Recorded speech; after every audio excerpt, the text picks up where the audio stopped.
Now in this part we will be talking about ischium and the pubis part of the hip bone. So this part here we have is known as ischium. We have a body. We have the body. This connects with the ilium and with the pubis. Then on the inferior margin we have the ramus joins to form the inferior ischiopubic ramus. Now we'll talk of the general features of the ischium. On ischium we have a body which forms the inferior margin of the greater sciatic notch.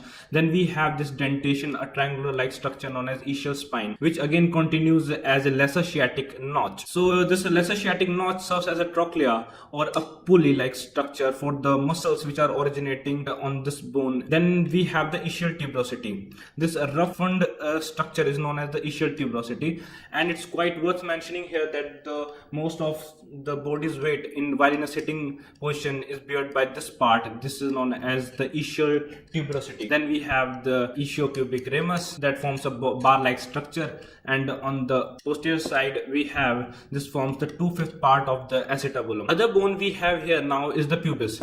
Now pubis have a body and two ramus, the superior ramus and the inferior ramus. The superior ramus joins with the ilium and ischium. Then we also have this inferior bar-like body known as ischiopubic ramus. Now we have below this, it forms a ramus with the ischium joints, and there forms a loop or hole like structure. This is known as obturator foramen, which is covered by a obturator membrane most part, and only the obturator nerves and vessels passes through this. It also have a symphysial surface which helps in articulation of the other pubis bone of the contralateral pubis. Then now and on the anterior superior border of the united bodies of symphysis forms the pubic tubercle. Superiorly we have this sharp raised edge which is known as pubic crest. This also give attachment to some of the muscles. So firstly we'll be dealing with the muscles which give origin from this medial surface of the ischium and the pubis. Now we have the proximal attachment of the obturator internus on the margin of this obturator foramen and on the body of the ischium.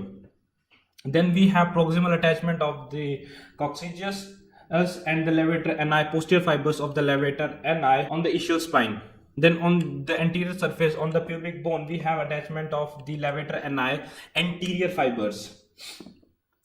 On the ramus we have various muscles, small muscles which are attached here, and some of ligaments and some of the fascia. Like we have most midly we have attachment of endopelvic fascia. Then below that we have attachment of deep transverse perineal muscles. Then we have attachment of perineal membrane, and muscles like crus penis, ischiocavernosus and superficial transverse perineal muscles also originate from this part of the ischiopubic ramus. Now we're talking of posterior surface.